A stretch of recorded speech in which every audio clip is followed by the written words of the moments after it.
السلام علیکم ورحمۃ اللہ وبرکاتہ۔ اعوذ باللہ من الشیطان الرجیم، بسم اللہ الرحمن الرحیم، الحمد للہ رب العالمین، وصلی اللہ تعالی علی خیر خلقہ سیدنا محمد وعلی آلہ واصحابہ وبارک وسلم۔ محترم سامعین حضرات، اللہ تبارک و تعالی کا فضل کرم ہوا کہ اللہ پاک نے مجھ حقیر کو، گنہگار کو آپ کی خدمت میں حاضر کیا ہے تاکہ میں آپ کی خدمت میں کچھ رمضان مبارک سے پہلے جو مہینہ اللہ پاک نے عطا کیا ہے شعبان المعظم، اس کے تعلق سے کچھ تعارفی باتیں پیش کر سکوں۔ اللہ تعالیٰ سب سے پہلے مجھے ان باتوں پر عمل کرنے کی توفیق سے نوازے۔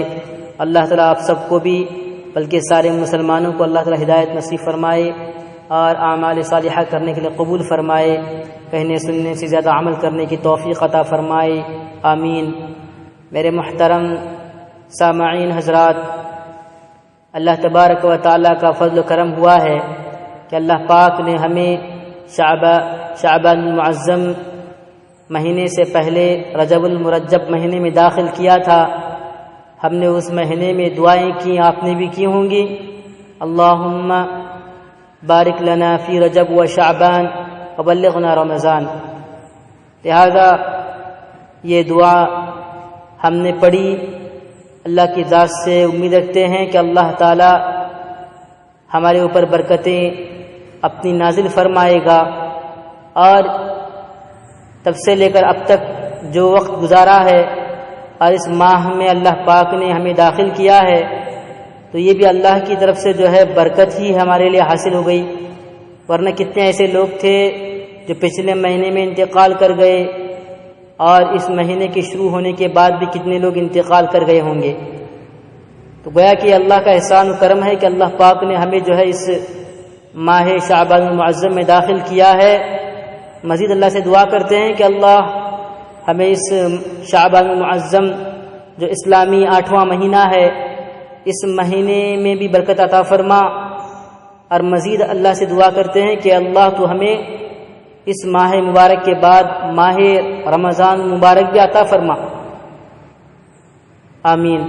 محترم سامعین حضرات، ذرا ہمیں غور کرنا چاہیے کہ آج کل جو حالات چل رہے ہیں، اس سے پہلے جو حالات تھے کرونا وائرس کے، اور اس طرح سے لاک ڈاؤن کا زمانہ گزر گیا، اور اب بھی جو ہے اس بات کا خدشہ، ڈر ہر انسان کے دل میں ہے کہ کہیں مجھے مرض لاحق نہ ہو جائے، کہیں پھر سے جو ہے لاک ڈاؤن کا سلسلہ شروع نہ ہو جائے، اور ہو بھی رہا ہے۔ گویا کہ اللہ کی طرف سے ہمیں راستہ دکھایا جا رہا تھا، ہمیں سمجھایا جا رہا تھا کہ میرے بندو آ جاؤ صحیح راستے پر، اب بھی موقع ہے۔ ہم پچھلی قوموں کے تذکرے کو پڑھتے ہیں، سنتے ہیں، پچھلی قوموں کے حالات کتابوں میں لکھے گئے ہیں، ان کے واقعات بھرے پڑے ہیں، لیکن وہ صرف کتابوں کی نظر ہیں، ہمارے دل میں نہیں اترے۔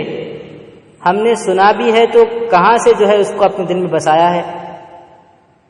لہذا پچھلی قوموں پر اللہ پاک نے چھوٹے چھوٹے عذابات بھیجے۔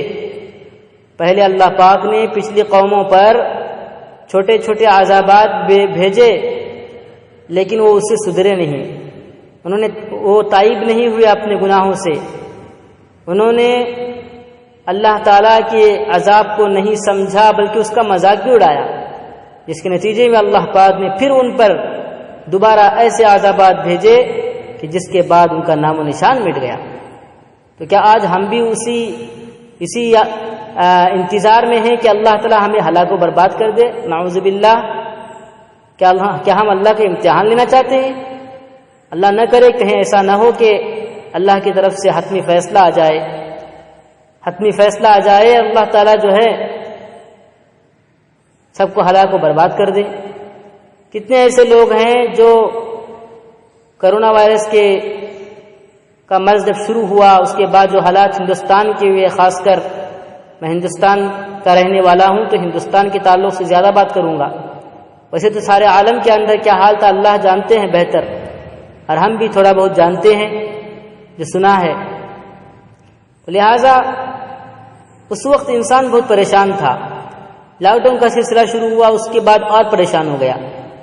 گویا کہ اللہ کی طرف سے ایک عذاب تھا، عذاب. ہم سب کے لیے اللہ تعالیٰ نے جو ہے سمجھنے کا اشارہ دیا کہ اب تو سمجھ جاؤ، سدھر جاؤ. لیکن اس کے بعد کیا ہوا؟ لوگوں نے تھوڑی سی احتیاط برت لی، اپنے آپ کو بیماری سے بچانے کے لیے اس کی فکر کی، لیکن آخرت کی فکر کچھ نہیں کی. کچھ اگر سمجھ بھی آ گیا تو تھوڑا بہت گناہوں سے بچے. پھر جب اللہ پاک نے اس مرض کو تھوڑا کم کر دیا، لاک ڈاؤن ہٹ گیا، تو لوگ پھر وہی اپنے غلط راستے پر چلنے شروع کر دیے، اللہ کی نافرمانی کرنے شروع کر دی. گھر گھر میں پھر سے ناچ گانا شروع ہو گیا. عورتیں بے پردہ باہر گھومنا پھرنا شروع کر دی. غرض ہر طرح کی برائی جو ہے پھر سے عام ہو چکی ہے.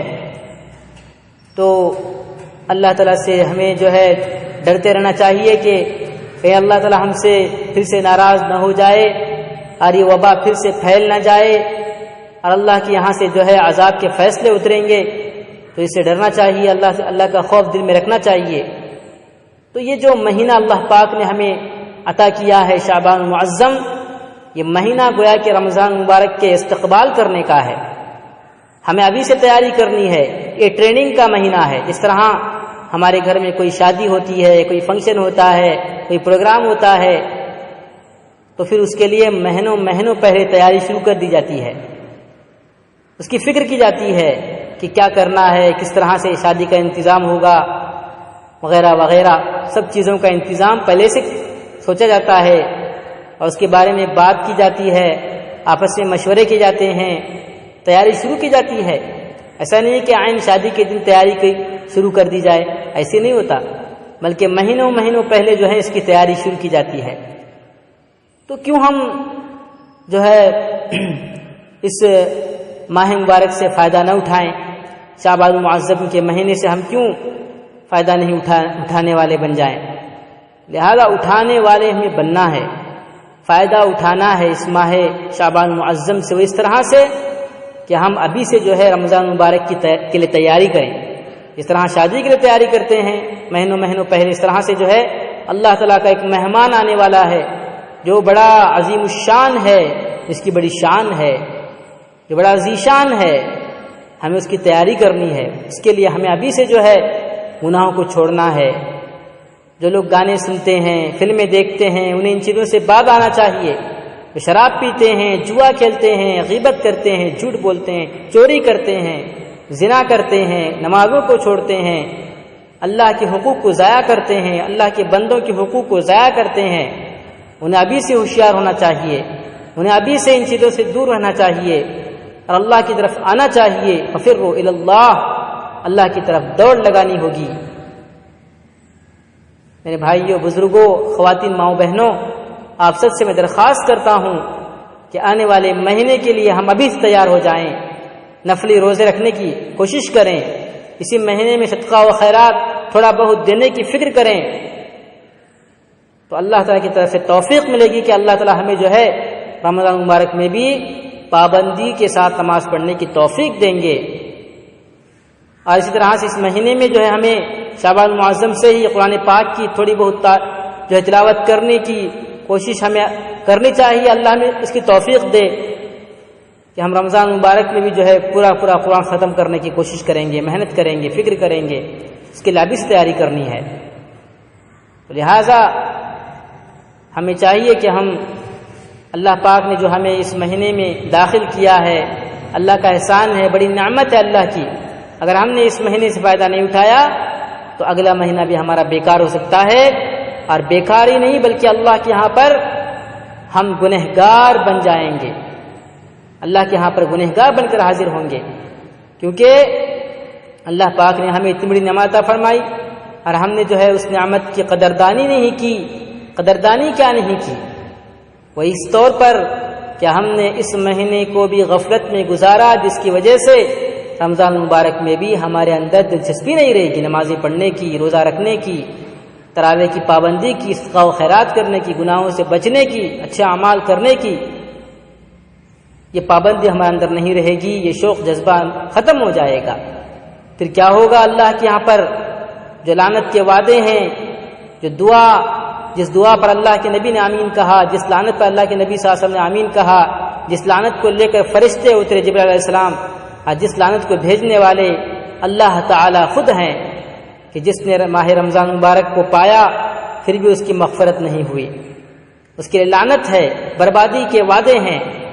اس کے لیے جو ہے ہمیں کوشش کرنی ہے اس شعبان المعظم کے مہینے کو غنیمت سمجھ کر وقتاً فوقتاً نفلی روزے رکھتے رہیں، اور اسی کے ساتھ ساتھ جن کے روزے چھوٹ گئے ہیں پچھلے رمضان کے، وہ بے فکر تھے، ان کو سمجھنا چاہیے کہ ان نمازوں کی پابندی آپ سے کرنی ہے اور ان نمازوں کو ادا کرنا ہے، ان نمازوں کو ادا کرنا ہے جو قضا ہیں، ان روزوں کو رکھنا ہے جو قضا ہیں، اس کی فکر کرنی چاہیے۔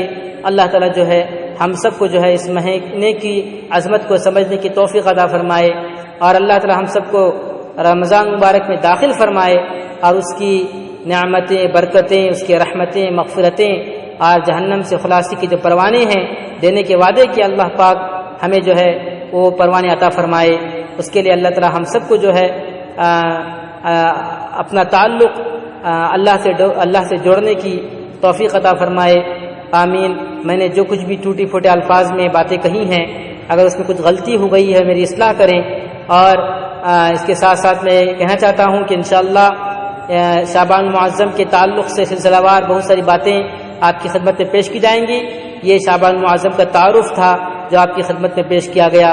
اللہ تعالیٰ مجھے اور آپ کو کہنے سننے سے زیادہ عمل کرنے کی توفیق عطا فرمائے، آمین۔ السلام علیکم ورحمۃ اللہ وبرکاتہ۔